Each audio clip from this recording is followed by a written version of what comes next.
Up first this evening, the media industry is under threat. That is, if lawmakers approve aspects of the Data Protection Act. The Media Association of Jamaica has again raised concern about the legislation's impact on press freedom. The MAJ presented this case to the Joint Select Committee examining the proposed law today. TVJ's Janella Pursues reports. For Chairman of the Media Association of Jamaica, Christopher Barnes, as is, the Data Protection Act will have grave consequences for the media's ability to provide news. Among his concerns, the definition of personal data. He says it's vague and provided suggestions on how it can be defined. Does not include data which, one, at the time of receipt by the data controller was already in the public domain. Two, subsequently comes into the public domain through no fault of the data controller, its officers, employees, or agents. The legislation also proposes that personal data being processed should be registered before being published. This has not found favor with the MAJ. Given the nature of the media business, it could prove very onerous if the media were to be asked on each instance that it handles personal data to provide registration particulars before the information can be processed. It is impractical to impose such restraints on the media unless the intent is to stifle or control the media to aid and abet in the censorship of media.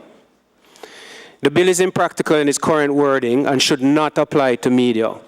Mr. Barnes further described as limited the areas of exemption for journalists. Reference was made to other jurisdictions, but the committee chairman, Dr. Andrew Wheatley, had concerns. Other jurisdictions that are looking to implement such a legislation, there is no exemption for MAJ, the Media Association or the Press Association.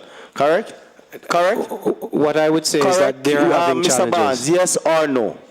Based on your research to date. Based on your research to date. You have a technical team. You can ask them to research it. Member Golin, allow me to chair this meeting, sir. Mr. Barnes. Mr. Chairman, the answer to your question is no. We have done, can I continue? The research that we have done, with the research that we have done, we have been unable to find where it works and where it satisfies the concerns about the limitations on freedom of the press. We are willing to dialogue more and research more to present further information that will help you. But what we contend is, as the bill is drafted now, the concerns are far too great for us not to state our position as we have. Janella Pursues, TVJ News.